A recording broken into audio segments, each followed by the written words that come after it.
Good afternoon all of you. এইটো এটা মানে ফ্ৰেছ পিটিশ্যন PIL হয়, মানে যিসকলৰ নাম NRCত ৰিজেক্ট হৈছে বা কিবা কাৰণে NRCত অহা নাই তেওঁলোকৰ কাৰণে এইটো PIL ফাইল কৰিছে। এইটো আমিও কৰিছোঁ PIL ফাইল।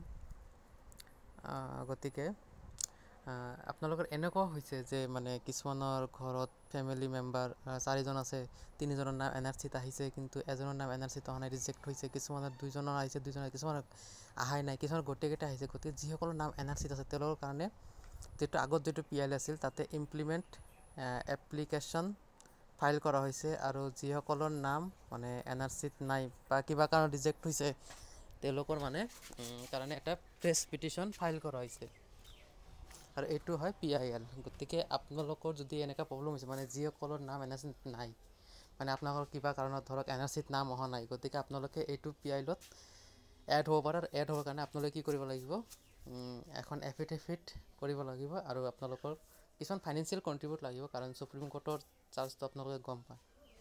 গতিকে আপোনালোকে ইয়াতে ইমপ্লিমেণ্ট এপ্লিকেশ্যন কৰিব পাৰে, কাৰণ আমাৰ যিটো PIL হয়, যিবিলাকৰ নাম NRCত আছে, আমাৰ PILটো বহুত ষ্ট্ৰং আছে, মানে এভিডেঞ্চ আছে, ষ্ট্ৰং আছে, আৰু মানে মানুহ আছে। গতিকে এইটো PILত মানুহ কম আছে, মানে যিসকলৰ নাম NRCত নাই তেওঁলোকৰ অনলি 3জন মানুহ, চাহিল মাহমুদ, অনুপম মুখাৰ্জী আৰু ৰাহুল সিংঘা।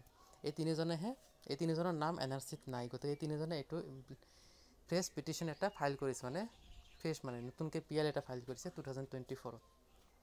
গতিকে যিসকলে PIL ইমপ্লিমেণ্ট কৰিব বিচাৰিছে তেওঁলোকে গ্ৰুপটো জইন কৰক। মই ভিডিঅ'ৰ ডিছক্ৰিপশ্যনৰ তলত হোৱাটছআপ গ্ৰুপ লিংকটো দি দিম, আৰু যিসকলৰ নাম NRCত আছে তেওঁলোকৰ কাৰণে মই এটা চেনেল খুলিছোঁ, হোৱাটছআপ চেনেল, তেওঁলোকে তাতে জইন কৰিব। আৰু যিসকলৰ নাম NRCত নাই সেইসকলেহে সেই হোৱাটছআপ গ্ৰুপটোত জইন কৰিব, যিসকলৰ নাম ৰিজেক্ট হৈছে কিবা কাৰণবশতঃ। ঠিক আছে, গতিকে ভিডিঅ'টো যিমান পাৰে শ্বেয়াৰ কৰিব। ধন্যবাদ।